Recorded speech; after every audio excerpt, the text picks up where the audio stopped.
আজকেই বৃহস্পতিবার। বিয়ের পর সোমবারের পাশাপাশি বৃহস্পতিবারটাও আমার জীবনে একটা বিশেষ প্রাধান্য পেয়েছে। তাই সকাল সকাল ঘুম থেকে উঠে ঘর মুছে সব কিছু পরিপাটি করে চলে এসেছি তোমাদের সামনে। হ্যালো এভরিওয়ান, কেমন আছো তোমরা সবাই?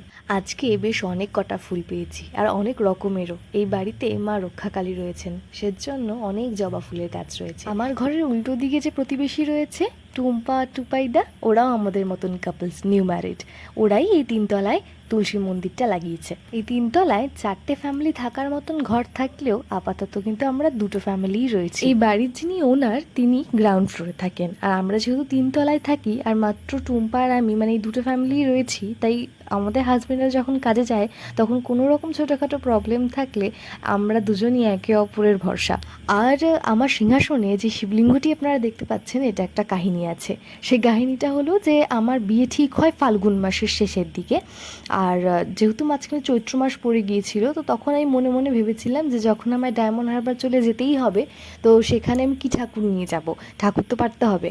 তো তখন শিবলিঙ্গ আমি তো অবশ্যই ভোলে বাবাকে সাথে নিয়ে আসবই।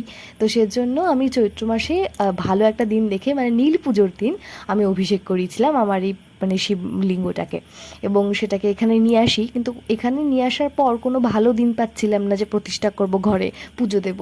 তখন রথযাত্রার দিন আমি আমার শিব ঠাকুরটিকে এই সিংহাসনে বসাই। এর জন্য আমি জগন্নাথ দেবের ফটোও রেখেছি তার সাথে। ঠাকুরের বড় থালা, যেটার মধ্যে আমি আরতি করি, সেই থালা এবং প্রদীপ, এই জিনিসগুলো কিন্তু আমি দেখিয়েছিলাম ভিডিওতে যে আমি আইবুড়ো ভাতে পেয়েছিলাম।